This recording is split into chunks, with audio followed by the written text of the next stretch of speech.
하나님 말씀 보겠습니다. 하나님 말씀은 민수기 21장 4절에서 9절입니다. 제가 이 말씀 봉독하고 말씀 전할 때 오늘 주님 만나는 은혜의 시간이 되시기를 간절히 원합니다. 백성이 호르산에서 출발하여 홍해 길을 따라 에돔 땅에 우회하려 하였다가 길로 말미암아 백성의 마음이 상하니라. 백성이 하나님과 모세를 향하여 원망하되 어찌하여 우리를 애굽에서 인도해 내어 이 광야에서 죽게 하는가? 이곳에는 먹을 것도 없고 물도 없도다. 우리의 마음이 하찮은 음식을 싫어하노라 하매 여호와께서 불뱀들을 백성 중에 보내어 백성을 물게 하심으로 이스라엘 백성 중에 죽은 자가 많은지라. 백성이 모세에게 이르러 말하되 우리가 여호와 당신을 향하여 원망함으로 범죄하였사오니 여호와께서 기도하여 이 뱀들을 우리에게서 떠나게 하소서. 모세가 백성을 위하여 기도하매 여호와께서 모세에게 이르시되 불뱀을 만들어 장대 위에 매달아라. 물린 자마다 그것을 보면 살리라. 모세가 놋뱀을 만들어 장대 위에 다니 뱀에게 물린 자가 놋뱀을 쳐다본 즉 모두 살더라. 아멘. 오늘 본문의 말씀을 통해서 오직 하나님만 바라보자 라고 하는 제목으로 이 시간에 잠깐 은혜를 나누려고 합니다. 10월 한 달 동안 코로나로 인해서 살아가는 우리 성도들 그리고 우리 가정들이 어떻게 이 코로나를 지혜롭고 또 슬기롭게 이겨낼 수 있을까? 그리고 우리가 신앙생활하는 하나님의 자녀들로서 어떻게 하면 이 세상 사람들에게 그래도 이 어려운 전국에 본이 되는 삶을 살 수 있을까?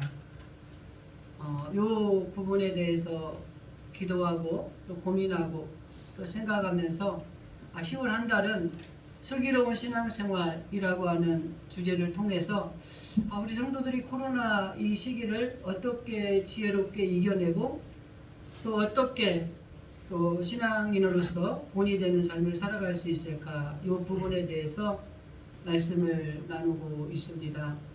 지난 3주간에 걸쳐서 코로나 블루라고 하는 코로나로 인해서 우울감이나 불안감이 생기는 그런 증세죠. 그걸 이기는 비결이 무엇이었는가를 첫 번째 살펴보았고 그 비결은 예수 안에서 기쁨을 누리는 것이라는 말씀을 드렸습니다. 우리가 구원을 받았다면 이미 예수님의 기쁨을 가지고 있는 사람들입니다.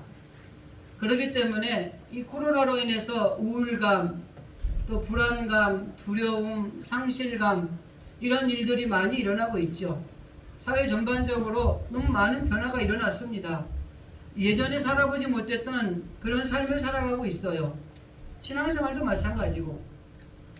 이러한 시기에 이 코로나 블루를 이기는 비결은 바로 주님이 주시는 기쁨, 이것을 우리가 늘 마음에 간직하고 살아갈 때 이길 수 있다, 이런 말씀을 드렸고요. 두 번째는 코로나 시대의 슬기로운 신앙생활이라는 주제를 가지고 특별히 언택트라고 하는 접촉에서 만나서 예배도 드리고 찬송도 하고 기도도 하고 또 성경 공부도 했던 교회 생활이 이 접촉할 수 없는 시기가 되다 보니까 언택트, 접촉하지 않으면서 만날 수 있는 방법을 가지고 살아가는 시대, 이게 언택트 시대예요. 그래서 저와 여러분이 원하든 원하지 않든 간에 이 언택트 시대를 지금 살아가고 있는 거예요. 예배라고 하는 관점에서 보면 우리가 교회 나와 하나님 앞에 찬양하며 예배를 드리는 것도 하나님 앞에 드리는 예배지만 이런 언택트 시대에 직접에서 대면에서 만나지 못하니까 온라인 예배라고 하는 이 예배를 통해서 우리가 하나님을 만나는 겁니다. 그래서 이 언택트 시대를 슬기롭게 신앙생활하며 우리가 이겨낼 수 있는 비결은 현장 예배를 드릴 수 없을 때는 현장에서 예배를 드릴 수 없었다는 것을 인정하는 게 필요해요. 그리고 그 언택트 시대에 현장에서 드리지 못하는 온라인 예배도 현장에서 드리는 예배와 똑같이 자세, 태도, 마음 모든 것들이 동일한 마음을 가지고 예배를 드려서 첫째는 하나님이 찾으시는 예배자가 되어야 됩니다. 그리고 우리가 성전에 나와서 영과 진리로 예배를 드리는 것처럼 우리가 어느 곳에서 온라인으로 예배를 드리던 영과 진리로 하나님이 찾으시는 예배자로 하나님 앞에 예배를 드리는 것이 필요하다라는 말씀을 드렸어요. 그리고 또 한 가지, 비대면 신앙생활을 통해서 우리가 많은 것들을 통해서 비대면으로 신앙생활을 하고 있다고 하는 것입니다. 그러면서 바울이 그가 사랑하는 이 교회와 성도들을 만나지 못해서 비대면으로 너희들이 이 시기에 이렇게 좀 슬기롭게 신앙생활 했으면 좋겠다 라고 한 게 기도와 문안과 말씀을 서로 나누라는 것이었어요. 그래서 우리가 떨어져 있지만 서로를 위해서 기도할 수 있습니다.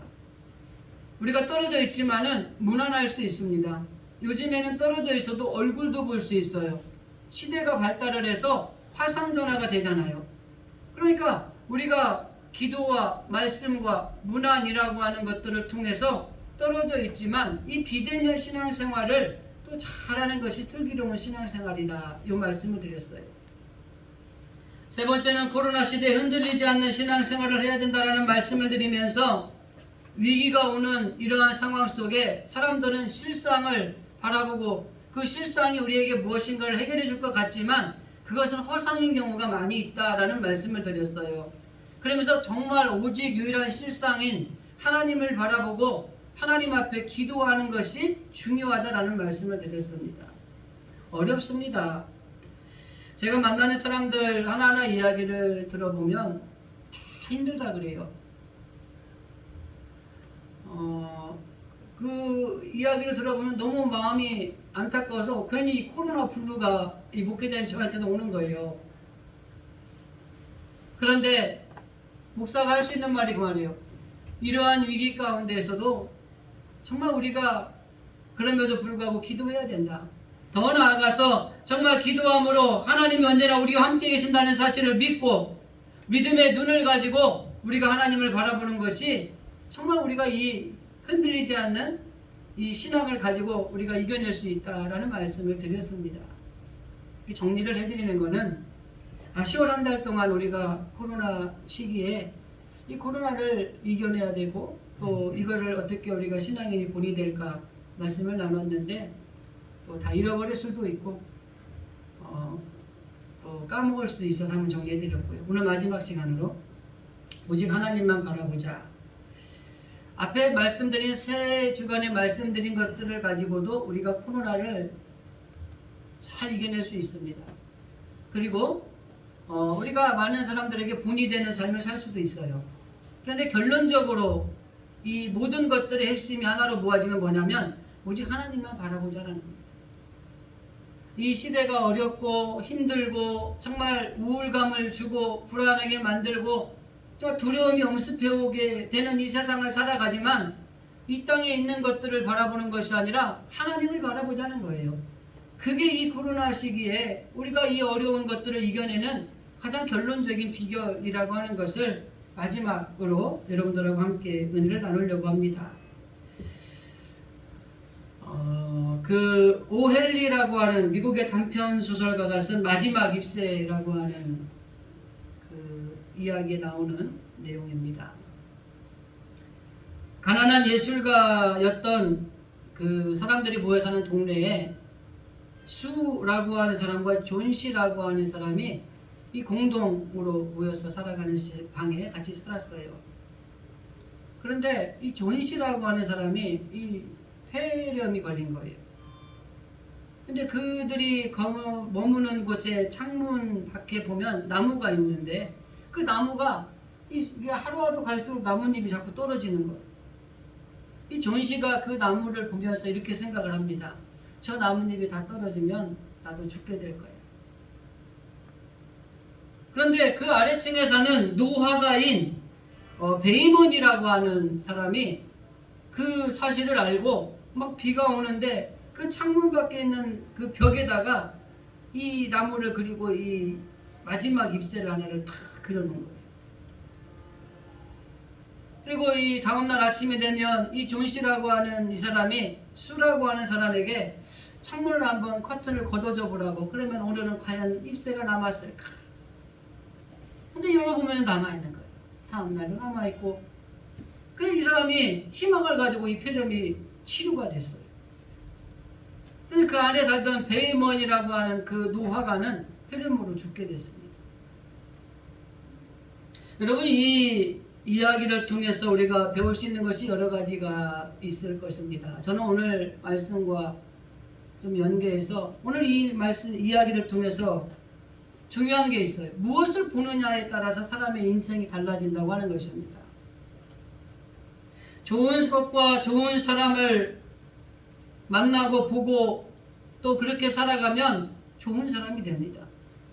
나쁜 것과 나쁜 사람을 보고 또 만나고 살아가면 나쁜 사람이 된다고 하는 것입니다. 그래서 정말 중요한 것은 누구를 만나느냐가 우리 인생에 매우 중요합니다. 더 나아가서 우리가 누구를 만나고 누구를 어떤 것을 보느냐가 우리 인생에 굉장히 중요한 영향을 끼친다고 하는 것입니다. 그래서 신앙이 중요한 거예요. 여러분, 신앙이 뭡니까? 신앙이라고 하는 것은 바로 가장 좋은 하나님을 만나는 것이고 가장 좋은 것들을 주시는 하나님이 약속한 것들을 보면서 살아가는 게 신앙이에요. 그렇기 때문에 이 신앙이라고 하는 것이 우리에게 굉장히 중요한 겁니다.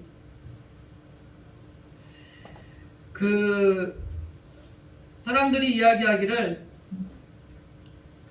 희망을 주잖아요. 저도 그런 얘기 많이 했습니다. 코로나가 지금 뭐 이렇게 어렵지만 그러면 지나갈 겁니다. 막 그래. 근데 언제 지나가요? 희망 고문일 수도 있거든요.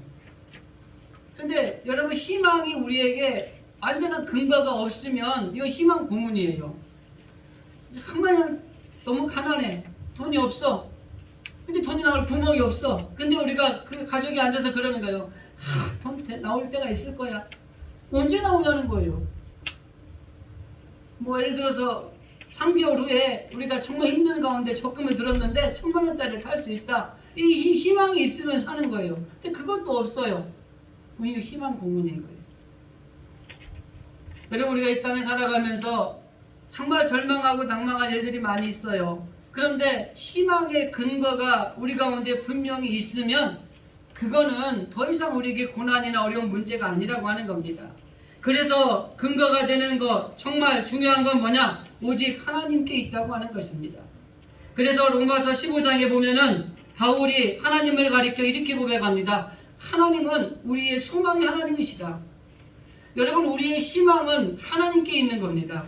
저와 여러분이 이 땅에서 희망 고문 당하지 않고 그 희망을 가지고 이겨낼 수 있고 승리할 수 있는 비결은 오직 우리의 소망은 하나님께 있다라고 하는 이 고백을 통해서만 가능하다고 하는 것입니다. 다윗이 시편 71편에 보면은 주 여호와여, 주는 나의 소망이시오니 내가 어릴 때부터 신뢰한 이시니라, 이렇게 말합니다. 이 말을 다른 말로 풀면은 하나님이 나의 소망이라고 하는 것입니다. 그러면서 자기는 어릴 때부터 노년에 이르기까지 하나님께만 소망을 두고 살았습니다. 이렇게 고백하는 거예요. 하나님이 자신의 소원이라는 고백입니다.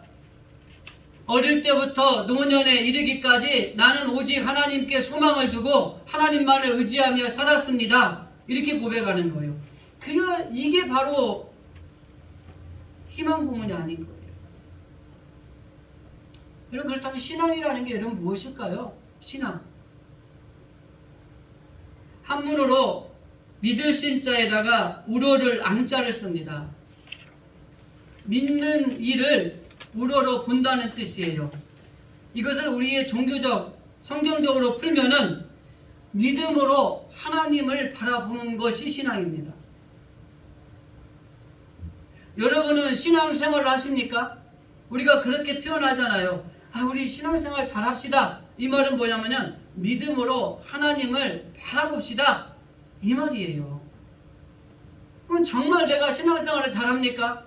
여러분, 믿음으로 하나님을 바라보면서 우리가 살아가고 있습니까? 라고 하는 퀘스천 마크가 붙는다고 한다면 아멘 혹은 예, 그렇습니다, 이렇게 말할 수 있느냐는 거죠.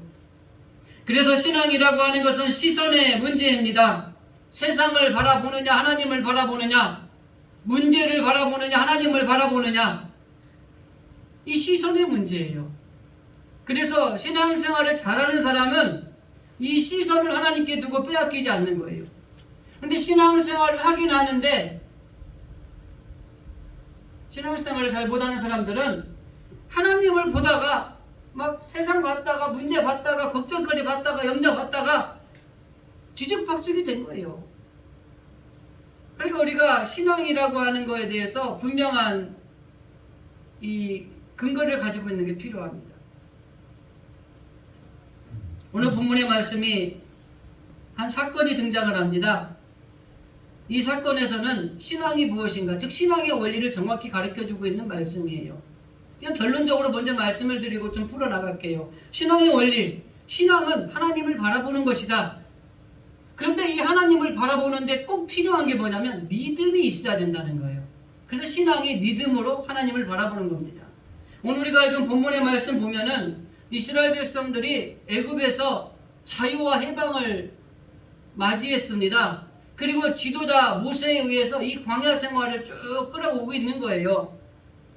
그리고 오는 중에 물이 없어, 먹을 게 없어, 원망 불평하면서 왔는데 그래도 하나님이 모세를 통해서 필요한 거 물도 주고 필요한 거 만나도 주고 다 줬어요. 만나라는 게 히브리어로 만후라는 말입니다. 그게 무슨 뜻이냐면 이것이 무엇일까? 이 뜻이에요. 이게 어원이 뭔지 아세요? 이들이 먹을 것이 없는데 하나님이 이 만나를 새벽마다 주신 거예요. 근데 먹어보니까 너무 맛있는 거예요. 그래서 그 사람들끼리 말한 거예요. 이게 무엇이야 대체? 그게 만나예요. 이들이 만나를 먹을 때는요, 너무 좋은 것을 받아서 기뻐하며 먹었던 만나인데요. 오늘 우리가 본문의 모습에 뭐라고 하냐면 우리가 매일 먹는 것도 질렸다 이렇게 표현을 해요. 원망하기 시작하니까요, 처음에 만나를 줄 때는 눈이 번쩍 뜨이고 맛이 있고 너무 좋아서 이게 뭐냐 이랬는데 지금 오늘 본문의 말씀에 보면 뭐 길도 그렇고 뭐 어쨌든 힘들어요. 그리고 원망하고 불평하기 시작을 하는 거예요. 그러면서 하는 말이 뭐냐면 내가 매일 먹는 이것도 이제는 지겹다. 우리 그 옛말에 그러지 복에 겨워 뭐 바가지를 발로 찬다 그러나요? 그런 말이 있죠.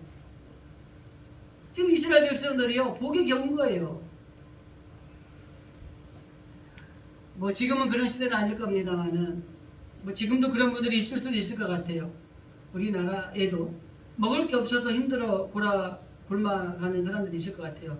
근데 그 반면에 이 다른 쪽을 보면 정말 엄청난 많은 반찬인데 그것도 먹을 게 없다고 투정하는 거예요. 제가 회개합니다. 우리 집 밥상이 어제 너무 초라한 거예요. 먹을 게 없는 거야. 근데 뭐라고 해야 되나? 그래도 반찬이 6가지라는 거예요. 근데 김치, 깍두기 김치, 뭐 이거 6가지. 저는 찌개가 없으면 잘 안 먹히는데 찌개가 또 없는 거예요. 그날따라.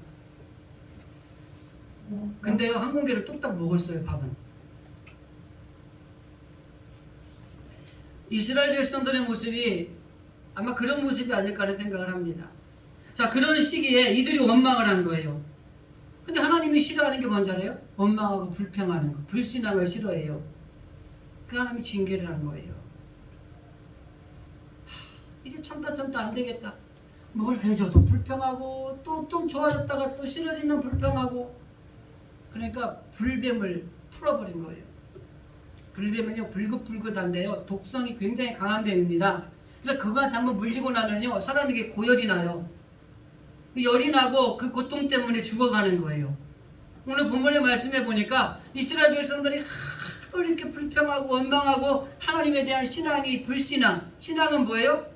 믿음으로 하나님을 바라보는 건데 하나님을 믿음으로 바라보는 게 아니라 주어진 상황, 주어진 여건, 지금 없는 것들만 바라보고 원망하고 불평하고 있는 걸 보시더니 에이 이제는 안 되겠다. 손 좀 봐줘야 되겠다. 불뱀을 푸른 거예요. 그 불뱀이 와서 백성들을 물기 시작을 하는데 하나하나 쓰러지고 열에 고통을 당하고 죽지 못해 살고 있다는 표현들을 하고 있으면서 하나하나 죽어나가는 거예요.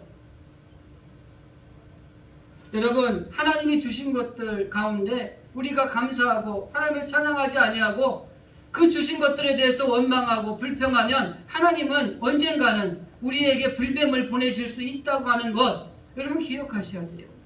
그리고 아마 오랜 세월 신앙생활 하시는 우리 장로님들, 권사님들은 이런 불뱀들 많이 만나셨을 거예요. 저도 많이 만났어요. 왜 만났냐면 하나님 앞에 감사하지 않아서, 하나님이 주신 거에 대해서 정말 하나님 영광 돌리지 않아서, 그래서 그럴 때마다 불뱀을 보내셔서 가끔은 왜? 하나님께 감사하게 하기 위해서, 하나님께 영광을 돌리는 삶을 살게 하기 위해서 불뱀을 보내신 거예요. 그래서 물렸어요. 다행히 회개하고 돌아오니까 죽지는 않은 거예요. 오늘 본문의 말씀에 보니까 21장 6절에 여호와께서 불뱀을 그들의 백성 중에 보내서 물게 하시니 이스라엘 백성 중에 죽은 자가 많았다 이렇게 표현하고 있습니다. 그러니까 그 당시 이스라엘 백성들은 많은 사람들이 하나님에 대한 신앙이 불신앙이었다고 하는 것입니다. 여러분 믿음이 있는 사람은요 잠깐 원망하지만은요 회개하고 돌아옵니다. 그게 결론적인 말씀이에요. 그 불뱀에 물려서 막 죽어가면서 이제 이 백성들이 회개를 하는 거예요. 그러면서 모세한테 우리를 위해서 기도해달라고 하는 거예요. 지난번에 말씀드렸지만 사실은 누가 누구를 기도해 주는 거 좋아요. 그러나 내가 나를 위해 기도하는 게 제일 좋은 겁니다. 사실은 이스라엘 백성들이 하나님 내가 우리가 회개합니다. 우리가 잘못했습니다. 하나님에 대해서 감사하지도 못하고 하나님께 영광을 돌리지 못하고 오히려 원망하고 불평하며 주신 것들에 대해서 우리가 불평했습니다. 하나님 용서해 주십시오. 이렇게 기도했으면 하나님이 들어주셨을 거예요. 그런데 오늘도 동일하게 모세에게 찾아가서 기도해달라고 합니다. 그러니까 모세가 또 이 백성들을 너무 사랑해서 기도하는 거예요. 하나님 이 백성이 죽게 됐습니다. 이 죽고 있습니다. 이 고통에서 건져주십시오. 그때 하나님이 응답하신 말씀이 그러면 내가 약속을 줄게. 여러분 잘 아세요? 여기서 놋뱀을 달아서 보게 할 것이 이게 약속입니다. 그런데 여러분 잘 아셔야 돼요. 놋뱀을 보고 산 게 아니에요. 자, 하나님이 뭐라고 말씀하시냐면 모세가 기도하니까 놋뱀을 달아서 그것을 보라. 이게 약속이다. 그 약속을 지키는 자들, 그들은 살게 될 것이다. 그리고 백성들이, 많은 백성들이 그 창대에 달린 놋뱀을 보고 살았더라. 이렇게 성경은 끝나요. 자, 그렇다면 이런 마음 들지 않을까요? 저거 뭐 우리가 지금 불뱀한테 물렸잖아요. 그죠? 자라보고 놀란 것은 소뚜껑 보고 놀란다는 말이 있죠. 애기들을 특히 그래요. 애기들이 어릴 때요 강아지한테 물리잖아요. 이 강아지엔 트라우마가 있습니다. 이스라엘 백성들이 지금 뭐에 물려 죽었죠?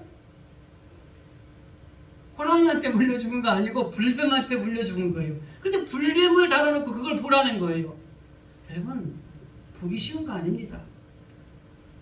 이걸 쉽게 말하면 뭐냐면 내 트라우마를 이겨내는 것이 있어야지만 그 불뱀을 볼 수 있는 거예요. 심리학적으로 볼 때도.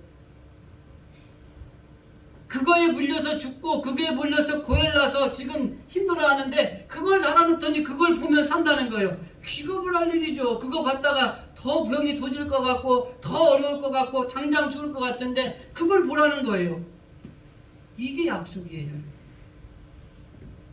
하나님은 때로는요 우리가 이해하지 못하는 하나님의 약속을 따라오라 그래요. 불뱀한테 물렸는데 불뱀을 봐야 된다고 이야기를 하세요.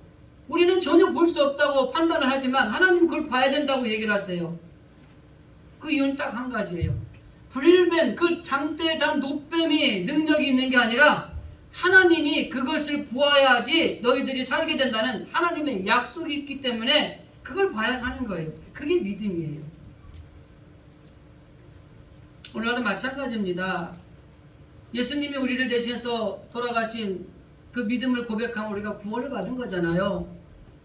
그 예수님을 바라보고 살아가는 사람에게는 승승장구하는 거예요. 그런데 이미 우리가 예수를 믿음으로 구원을 받았음에도 불구하고 믿음으로 주님을 바라보지 않으면 이 세상의 삶의 자리에서 이스라엘 백성들이 그랬던 것은 원망하는 거예요. 불평하는 거예요. 그러다가 불뱀한테 물려서 죽게 되는 이런 세상에서 우리가 살아갈 수 있는 거예요. 그래서 우리가 신앙이라고 하는 신앙생활을 정말 잘하고 있는가? 우리 점검 잘 하셔야 됩니다. 정말 우리가 중요한 것은 이 이스라엘 백성들이 이 놋뱀을 바라보았던 그들이 다 살게 되었다고 하는 거에 우리는 초점을 맞출 필요가 있습니다. 마찬가지로 우리들도 좋은 신앙을 가졌다라고 하는 것은 영적인 시선 집중을 잘하는 사람이 좋은 신앙을 가진 거예요. 히브리서 12장에 보면은 믿음의 주요 또 온전케 하시는 이인 예수를 바라보자. 다른 말로 표현하면은 예수님을 바라보자는 말씀이 곧 영적인 시선 집중을 잘하는 것이다. 이렇게 결론적으로 말씀하고 있는 것입니다. 예를 들면 이런 겁니다. 물에 빠져서 이 급류에 흘려가는 사람들이 이렇게 많이 있어요.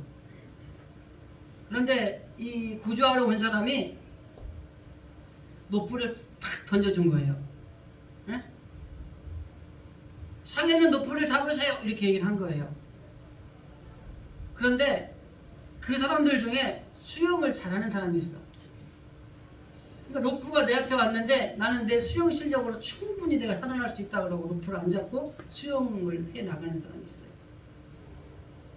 또 한 사람은 노프를 잡으라 그러는데 저기 큰 통나무가 줄줄 흘러내니까 통나무를 딱 붙들고 가는 거예요. 시간이 지났어요. 그 두 사람은 죽었는데 노프를 잡은 사람은 산 거예요. 제가 종종 말씀드리는 이야기 중에 하나가 뭐냐면 우리가 참 힘든 일을 만나면 첫 번째는 내가 해결해 보려고 우리가 여러 가지로 애를 쓰죠. 그리고 안 되면 나 아닌 다른 어떤 것, 뭐 사람이 될 수도 있고 그런 것들이 나를 도와줄 수 있을까라고 의지를 하죠. 그것도 안 될 때 콧물 범벅돼서 손 들고 옵니다. 그리고 주 앞에 오는 경우가 참 많이 있다는 말씀을 드리죠. 똑같은 겁니다. 그냥 살 사람은 노프를 잡으면 노프 잡으면 되는 거예요. 예수님을 바라보고 예수님을 붙들면 사는데 자기의 가진 역량이나 자기의 능력을 과시해서 예수님의 내미시는 손을 붙들지 않거나 예수님보다도 그래도 세상에 있는 내 친구나 세상에 힘을 가진 어떤 사람이 더 나를 뭘 해줄 것 같아서 그 사람을 붙드는 것들도 희망이 있는 것처럼 보이지만 결국 구원의 밧줄이라고 하는 노프를 잡은 사람만 살아났다고 하는 것입니다. 정말 우리가 시선 집중이 얼마나 중요한 것인가를 보여주는 말씀 중에 하나입니다. 여러분, 이 땅에 살아가지만 무엇을 바라보고 살 것인가는 굉장히 중요합니다. 그래서 살아계신 하나님, 예수 그리스도에 대한 믿음이 있다고 한다면 여러분 우리는 어떤 상황에서도 오직 하나님만 바라보시기를 바랍니다.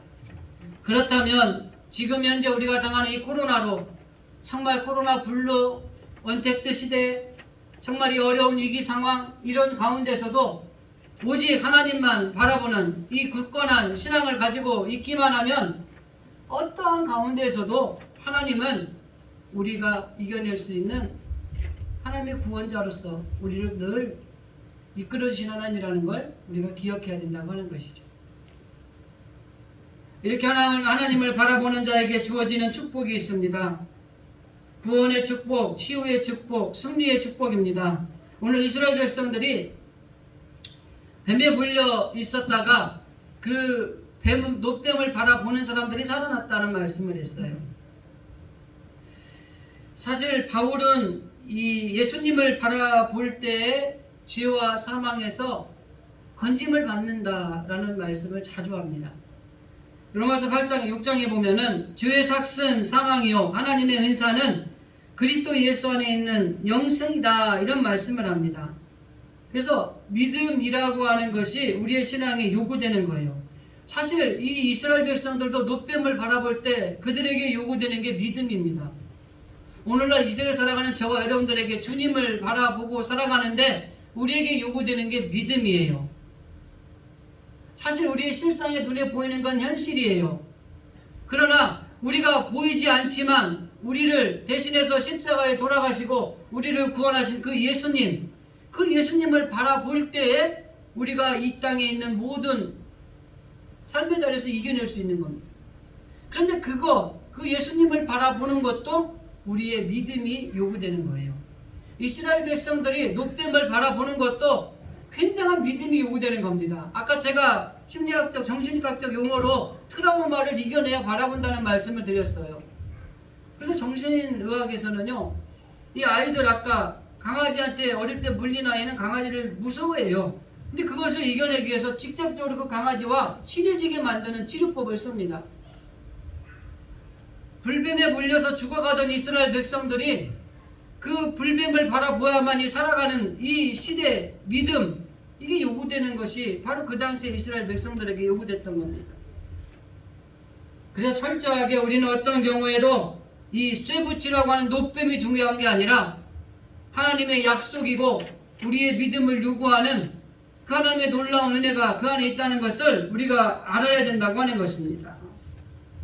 그래서 우리는 철저하게 하나님의 약속이 우리 안에서 이루어지기를 기대하면서 믿음을 우리가 활용해서 그것을 받아들일 수 있어야 된다고 하는 것입니다. 그래서 어떤 경우에도 정말 오직 주님을 바라봄으로 하나님 우리를 구원하신 그 구원의 기쁨을 누리시고 지금 조금 힘들고 어려운 시기에 우리가 살아가고 있지만은 정말 중요한 것은 구원의 기쁨, 또 하나님이 우리를 구원하신 놀라운 은혜가 있기에 우리는 이겨낼 수 있는 것입니다.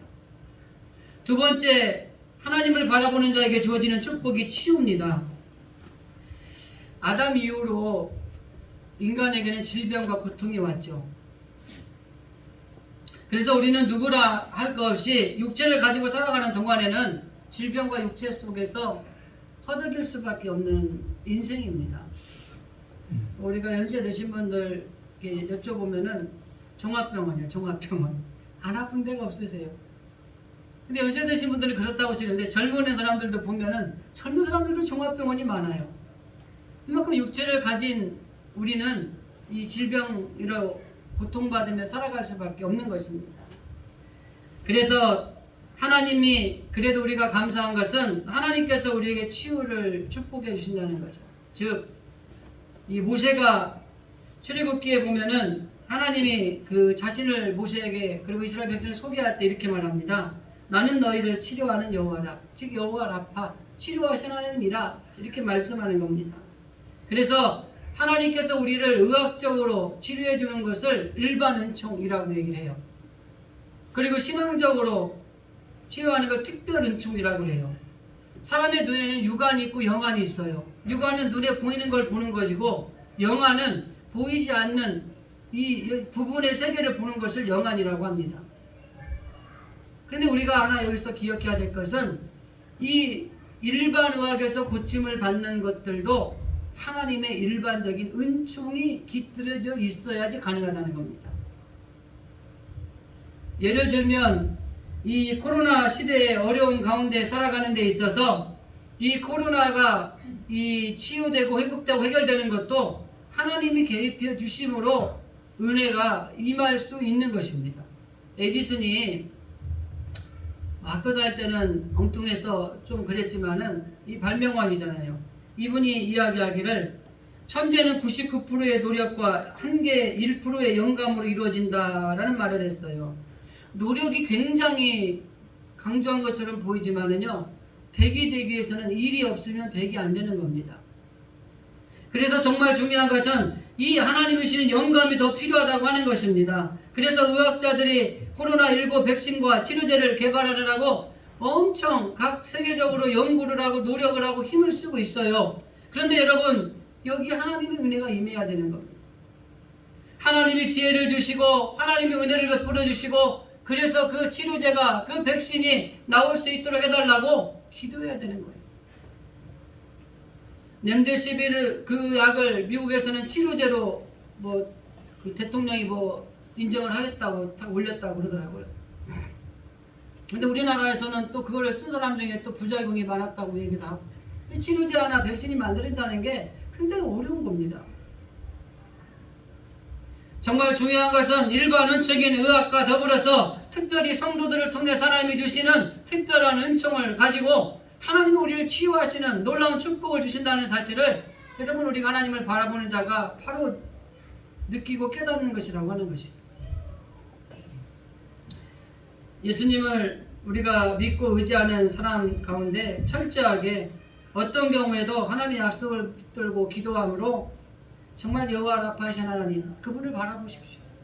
그러니까 여러분의 하나님께서 일반적인 은총을 통한 육체적인 질병과 하나님이 계획을 가지고 계신 특별한 은총을 통해서 정말 치유의 하나님이신 우리 하나님께서 우리 삶 가운데 정말 이 코로나도 회복되고 치유되게 하실 것이고, 여러분의 인생의 삶의 자리에서 정말 질병과 고통도 치유해 주시는 놀라운 축복이 바로 믿음의 눈을 가지고 하나님을 바라보는 그들에게 주시는 축복이라고 하는 것입니다. 그리고 잘 아는 것처럼 한 가지만 말씀드리면 승리입니다. 하나님은 그 어떤 문제보다 크신 하나님이세요. 그리고 우리가 문제를 바라볼 때는 문제가 더 커지는데, 문제 너머에 있는 하나님을 바라보면, 해결자 되신 주님을 바라보면 그 문제는 더 이상 우리에게 문제가 되지 않는 것입니다. 근데 문제가 더 커지는 이유는 문제를 바라보기 때문에 그래요. 그 문제를 해결하신 하나님을 바라볼 때 이 문제는 더 이상 나하고 상관이 없는 거가 되는 거예요. 근데 우리는 이 문제를 자꾸 바라보니까 이 문제가 눈덩이처럼 불어나는 거예요. 더 커지는 겁니다. 그렇기 때문에 주님은 우리의 삶에 있어서 어떠한 경우에도 해결자이시다라는 말씀을 보면서 하나님을 바라보면 백전백승하게 되는 것입니다. 주님은 나의 최고봉이라는 묵상집을 쓴 오스왈드 챔퍼스 목사님이 이런 말씀을 했어요. 우리는 시선을 어려운 문제에 둘 것이 아니라 전능하신 하나님께 두고 기도해야 된다. 세상은 영적인 전쟁터입니다. 그렇기 때문에 여기서 승리하려면 선한 영적인 싸움을 하셔야 돼요. 그래서 우리가 무엇을 바라보느냐가 중요합니다. 문제에게 시선을 뺏기면 겁에 질려서 패배하게 됩니다. 그러나 반대로 하나님께 시선을 집중하면 승리할 수 있다고 하는 것입니다. 그것을 성전에서 대변해 주는 것이 바로 다윗과 골리앗의 싸움이에요. 이스라엘 백성들이 전쟁터에서 골리앗이라고 하는 국적 장수가 와서 하나님을 모욕하고 이스라엘 백성들을 모욕하는데 다 겁에 질려가지고 누구 하나 나서지도 못하고 있었던 그 상황, 이게 이 골리앗의 시선을 두기 때문에 그래요. 그런데 심부름했던 다윗이 이 시선이 다른 거예요. 하나님께 시선을 두고 저 골리앗은 아무것도 아니라는 인식을 가지고 이 물맷돌 하나 들고 나가서 싸우는 거예요. 그러면서 이렇게 말합니다. 너는 칼과 창과 단창으로 내게 오지만 모든 것을 갖춘 것으로 우리에게 다가오지만 나는 만군의 여호와의 이름으로 내게 가노라. 여러분, 다윗이 바라본 건 다윗을 이기는, 아니 골리앗을 이기는 하나님을 바라본 거예요. 골리앗의 시선을 빼앗기니까 겁에 들려서 패배할 수밖에 없는 겁니다. 그러나 다윗은 어린 아이였지만은 문제를 바라본 게 아니라 그 문제의 해결자이신 하나님을 바라보고 나가는 거예요. 그러니까 골리앗이 더 이상 우리에게 두려운 존재가 아니에요. 막대기와 돌멩이, 개나 돼지나 잡는 걸 가지고 나에게 오느냐? 말 그대로예요. 이스라엘 백성들의 눈에는 골리앗이라고 하는 장수가 두려움의 존재였지만은 다윗의 눈에는 개나 돼지로밖에 보이지 않는 거예요. 왜? 그는 하나님의 시선을 집중하고 하나님의 이름으로 나가고 있기 때문에. 그래서 승리가 가능한 것입니다. 결과적으로 우리가 죄로 인해 죽을 인생이고 또 이 땅의 험한 세상을 살아갑니다. 세상의 현실의 문제들이 우리에게 좋은 대로 풀려지는 것만은 아닙니다. 그렇다고 원망하고 또 절망에 빠져 있을 수만 없는 것입니다. 그렇기 때문에 정말 중요한 것은 하나님이 정말 그 시선을 하나님께 두고 세상의 것들로부터 두려워하거나 놀라거나 떨지 아니하기를 원하시는 거예요. 그래서 이스라엘 선지자도 그렇게 말하는 겁니다. 두려워 말고 놀라지 말고 떨지 말라는 거예요. 하나님이 나의 어른 오른손 나를 붙들어 주신다는 것을 고백을 하고 있는 것입니다. 말씀을 정리합니다. 정말 코로나라고 하는 이 바이러스가 10개월 가까이 너무 우리를 힘들게 하고 매스컴이나 방송에서 그리고 세계적으로는 대유행이 다시 온 것처럼 유럽은 지난 대유행이었던 3월보다 더 많은 사람들이 확진자가 나오고 미국은 어제 사상 최고로 8만 명이 넘게 나오고 있고 우리나라도 정말 방역 잘해서 뭐 좋아지고 있지만 그래도 노인요양 시설이라든지 또 산발적인 집단 감염으로 인해서 끊이지 않고 나오고 있어요. 불안합니다. 그렇지만 정말 우리가 신앙을 관점을 한번 정립해 보시고 이 어렵고 힘든 시기에 두렵지만 이런 것들을 바라보기보다 믿음의 눈을 가지고 하나님을 바라볼 때 여러분 구원의 축복, 여러분 놀라운 승리의 축복, 더 나아가서 하나님이 주시는 엄청난 치유의 축복이 우리 가운데 일어난다는 사실을 꼭 기억하시면서 앞으로도 언제 끝날지 모릅니다. 그러나 우리는 희망 고문을 당하지 마시고 우리의 오직 소망이 되신 하나님을 바라보시면서 여러분 슬기롭게 이 코로나 이 전국을 이겨내는 우리 진실의 성도들이 되어줄 수 있기를 주님의 이름으로 간절히 기도드립니다. 아멘. 기도하겠습니다. 좋으신 하나님 감사합니다. 정말 이 코로나 시기에 우리가 어떻게 지혜롭게 또 슬기롭게 살아가고 또 특별히 신앙생활을 어떻게 슬기롭게 할 수 있을까? 이번 한 달 동안 코로나 블루, 언택트 또 코로나 시기에 흔들리는 많은 사람들, 이러한 사람들이 정말 어떻게 하면 이걸 이겨낼 수 있을까? 믿음의 눈으로 하나님을 바라보는 것, 이것이 신앙인데 우리는 신앙생활을 정말 잘하고 있는가? 한번 점검하면서 아직도 언제 끝날지 모르는 이 코로나 이 시기, 이 전국을 불안해하거나 놀라거나 떨거나 또 하나님 앞에 정말 낭망하는 것이 아니라 더더운 하나님을 바라보시면서 이 모든 걸 이겨내는 하나님의 자녀들 될 수 있도록 주님이 인도하여 주시옵소서. 아멘. 오늘 예배를 드리고 또 믿음으로 하나님을 바라보며 세상을 향하여 나가는 진실에 속한 모든 성도들에게 크고 놀라운 은혜를 베풀어 주시고 하늘의 크고 놀라운 은혜가 오늘 우리 가운데 넘쳐나게 하여 주시옵소서. 아멘. 다시금 세상을 향하여 나가는 이들의 앞길에 담대한 믿음도 주시고 하나님 바라보며 이겨내는 한 주간의 삶이 되게 하여 주시옵소서. 아멘. 이제는 우리 주 예수 그리스도의 은혜와 하나님 아버지의 무한하신 사랑하심과 보혜사 성령님의 감화감동 축복하심이 코로나 시기에 오직 하나님만 바라보며 승리하며 살아가기로 다짐하고 머리 숙인 사랑하는 주의 자녀들 머리머리 위에 그들의 가정과 직장과 일터와 사업, 우리의 삶의 자리와 더 나아가서 이 땅에 어려움 당하는 모든 민족들 그리고 수많은 교회들 그리고 복음 들고 나가 복음을 전하는 선교사들의 사역지와 그들의 건강 위에 이제로부터 영원토록 주의 은혜가 함께 하시기를 간절히 축원하옵나이다. 아멘.